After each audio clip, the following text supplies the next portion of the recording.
Welcome to Kirby's Dreamland, the first game of all the Kirbys. I'm going to put a timestamp in the description if you want to skip straight to gameplay. You can do that. I'm going to talk for a little while. So, taking inspiration from a YouTuber that I look up to, raocow, who has thus far already done all of the Mega Mans and is currently working on all the Sonics, two large overarching series where he plays through every Mega Man and now Sonic game that has ever existed. I wanted to play through all of the Kirbys. We've already shown a love for Kirby on the channel, so I don't think it would be any surprise that I would want to show off a number of the Kirbys. So this is what we are going to be doing from here. Unlike raocow, I do not upload 3 videos a day, the absolute mad lad. And because of that, this is going to be taking up the solo slot. And because of that, that means it's going to be taking up that slot for a very long time. So I'm probably going to take a break every now and then to do something else, just to kind of keep things fresh. But in the meantime, we are going to play through every Kirby game. I'm only going to focus. Thankfully, Kirby's history is somewhat well documented. I'm only going to be focusing, however, on the mainline Kirby games. If he was just a cameo in another game, I'm not going to worry about playing that one. If there was a small handheld Game & Watch styled Kirby game that came out at a McDonald's meal, I'm not going to worry about showing that off. Additionally, many of the Kirby games are focused on gimmicks or entirely different genres, some of which I don't know how good I'm going to be at. So, in the case of some games, I may have to just do my best to show the game off, but if I feel like I'm going to be unable to complete it, then I'm going to call it when I have to call it. I am not going to redo games that I've already done on the channel. If there are multiple versions or re-releases of games, I'm going to play the earliest release, the first one. And if the game is only hosted on a service that is no longer supported or no longer exists, leaving me unable to play it, then obviously I will not be playing it. But we can then start our adventure through Kirby's history with Kirby's Dreamland. This is the very first Kirby game that was produced by Masahiro Sakurai of HAL Laboratory. The game was apparently designed with the intention of it being an appropriate game for all ages. The kind of game that anybody, even children, could pick up and play through. But there is also a hard mode and even a customizable difficulty if you wanted to play through the game in a more difficult way. He then developed Kirby, who was originally a placeholder character, but over time the team grew to love. Kirby's name, however, was not originally Kirby, it was Popopo. And the name of the game, though it went through several changes, eventually was going to land on Twinkle Popo. There were, however, unfortunately, not a lot of reserved copies, or not of advanced orders, not reserved copies, advanced orders for the game, so instead of publishing it themselves as HAL Laboratory, they instead contacted Nintendo and said, hey, could you help us out with this? So, Nintendo, of course, did a lot of the marketing, publishing, and all of that for them, and in the process asked them to, or advised them to change the name of the game from Twinkle Popo to Kirby's Dreamland, or Kirby of the Stars. It was localized as Kirby's Dreamland, but in Japan it was Kirby of the Stars. Kirby's name has had a bit of history to it, but apparently it was chosen by Miyamoto, who was given a list of names, of potential names. He looked through, saw Kirby, and apparently chose it in reference to or out of respect to a lawyer that helped them win a case against, I think it was a lawsuit against, I think it was Universal Studios. And he also just liked the idea of Kirby being kind of a harsh-sounding name, going up against something as cute and puffy as Kirby is. I think Kirby's color is another debate, as the box art for Kirby's Dreamland shows Kirby as being white instead of pink. Apparently Sakurai has always intended Kirby to be pink, and even Miyamoto at one point thought that Kirby was supposed to be yellow. I think it was yellow. And a lot of this comes from that there was no colored art of Kirby. There was only the actual game, which of course was a Game Boy game and limited in palette. When the Western box art for the game was made, they of course just looked at the Kirby in the game and said, "Kid's white," and made him white. The Japanese box art does correctly show Kirby as being pink, and Kirby has been pink ever since. Though as a fun note, you will occasionally see yellow Kirbys whenever the situation for multiple Kirbys need to be shown up, such as multiplayer and that kind of thing. The story of Kirby's Dreamland is also a little bit different from usual. Of course, we know that DDD stole all the food and you're off to get it back. There's a few other things in here that haven't necessarily been touched on again. Of which is that there, at least in this game, and this has since been dropped in Kirby canon, there is a whole race of Kirbys, the Dreamlanders. And presumably that's the intention of all of the characters walking along the bottom, and potentially even the multiple Kirbys doing the dance at the end of stages. It was DDD that stole the 5 sparkling stars that produced Dreamland's food. And Kirby's the one who stood up and said, "Well, by gone, I'm gonna go get 'em back." So he then proceeded to go get the 5 sparkling stars, which were left by DDD's head minions, the bosses, and with the power of the 5 stars, can return food to Dreamland. And that's the plot. Let's go.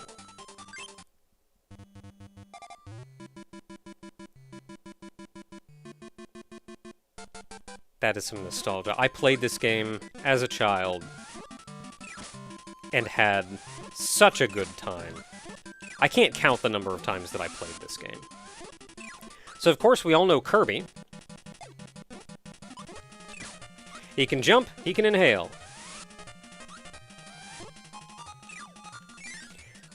In this game, however, 2 health items. In this game, however, there was no abilities. All you had was inhaling and spitting.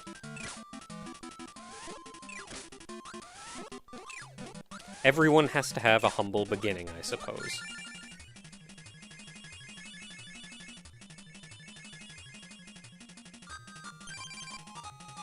Every stage has presumably a mini-boss and main boss.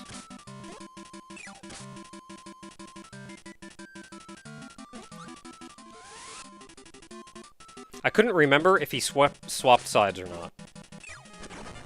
I thought he only did, like, one small jump and then a medium jump, and then the long jump actually placed him on the other side. Maybe I'm thinking of a different game. A later game. As every single enemy in this game is an enemy that we will see later on, oftentimes, or in later games, oftentimes in much more major ways. Such as the Waddle Dees becoming such a big thing.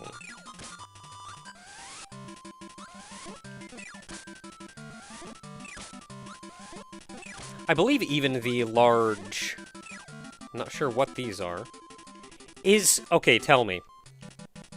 Are the 2 vertical lines nostrils, or does he have a little sun visor and those are his eyes?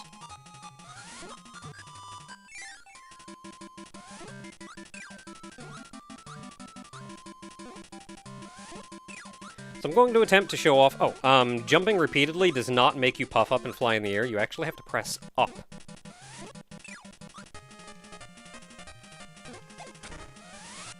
Which is a little bit difficult to control, and I can understand why they would have changed that later.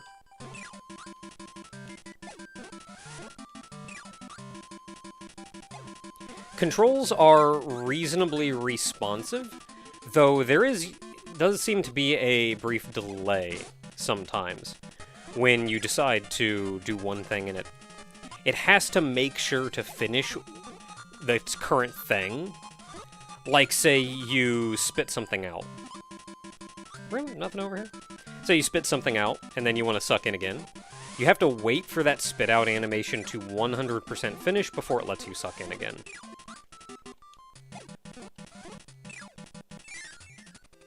This is a reasonably short game.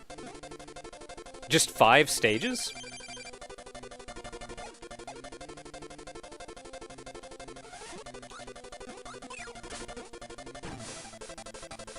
You're a little slippery, too.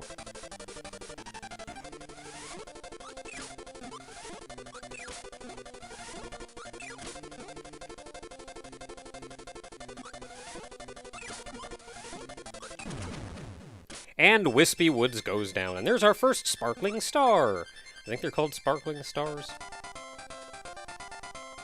Something like that. Yeah, sparkling stars.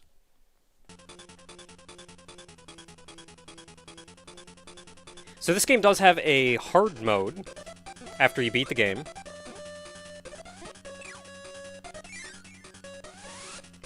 And is one of very few Kirby games with absolutely no save function.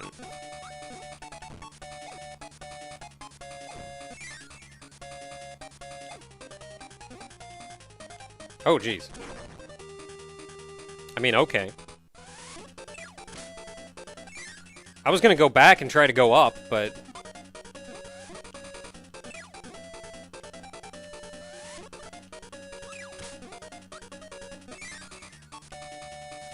And as opposed to a lot of platformers of the time...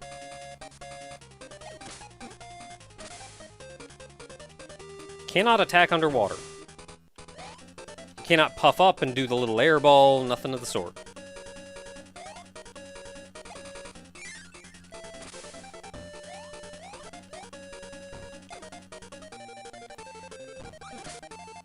Unlike a lot of platformers of the time, though the game is stage-based, they're not strictly linear, instead giving you some ability to run around and explore. With side rooms with bonuses in them, and the such. Much like traditional platformers, instead of Kirby's copy ability... Oh, I guess I'm going through the door. Nope. Unlike Kirby's... Or since Kirby's copy ability does not exist, instead it has more traditional power-ups. Items that you can collect, which... a number of which would even return for later games.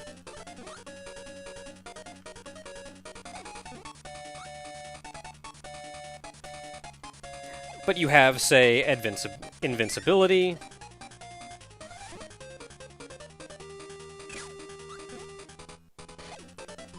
and the hot curry.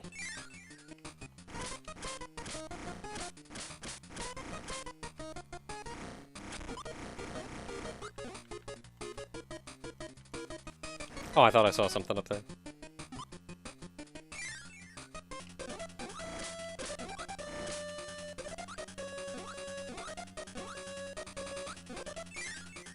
Okay. So I jumped.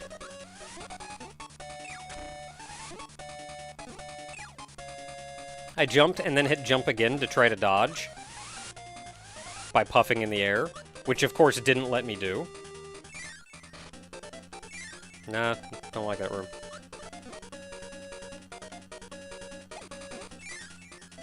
Don't like that room either.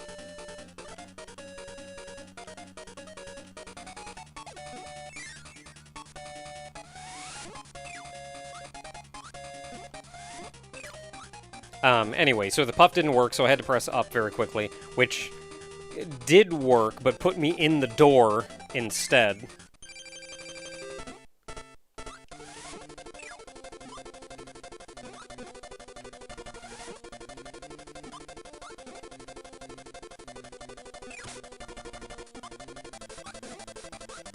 Okay, so I tend to do this fight pretty...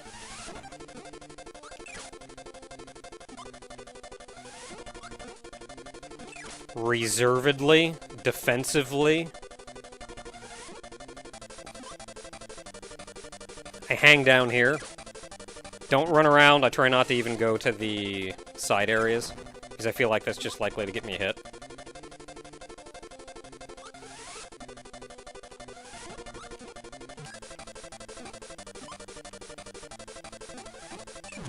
There we go. And our second sparkling star.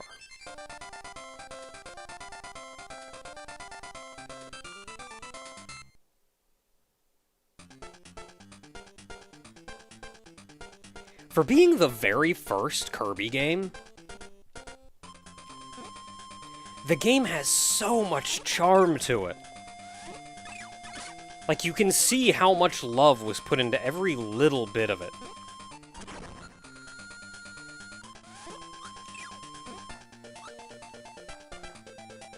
With the little pre-level messages.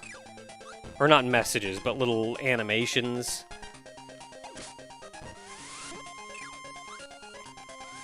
I don't know where you came from.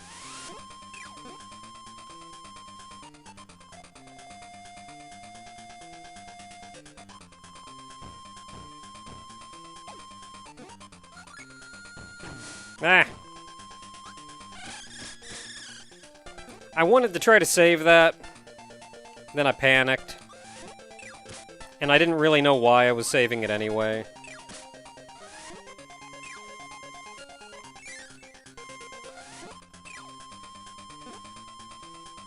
I feel like this exact room is a room that I have seen return in many Kirby games. It's just something about this... Oh. Thanks.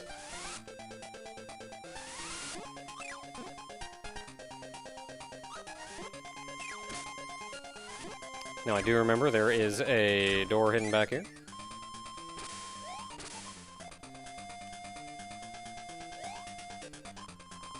With a 1-up. That is death down there.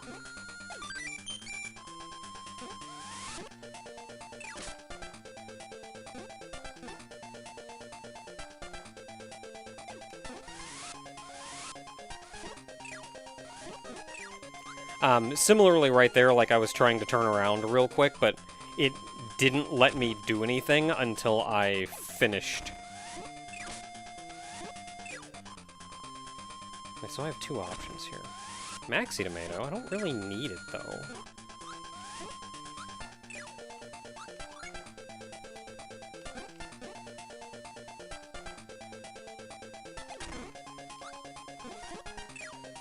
And there's so many little things that were added in later Kirby games.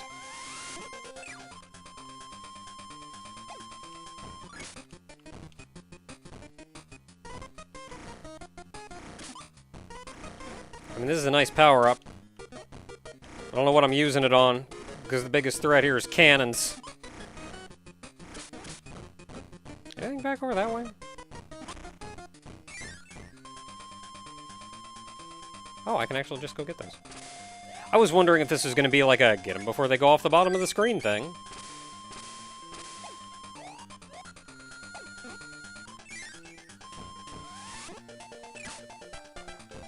I also quite enjoy the fish that are swimming down below, even though I don't think they do anything.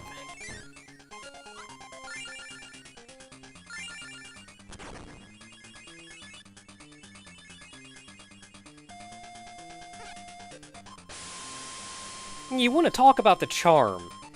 Just that little bit. 100% unnecessary. For just a simple little platformer. But somebody just said, hey, this is real cute. Alright!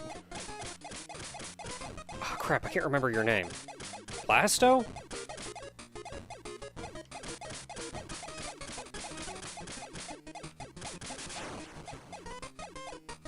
You have enough time to dodge pretty much any of the bullets that are coming at you.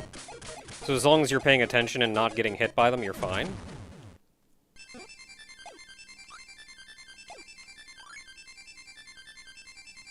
And then, so you just have to watch for it, like, backing up and spinning before charging.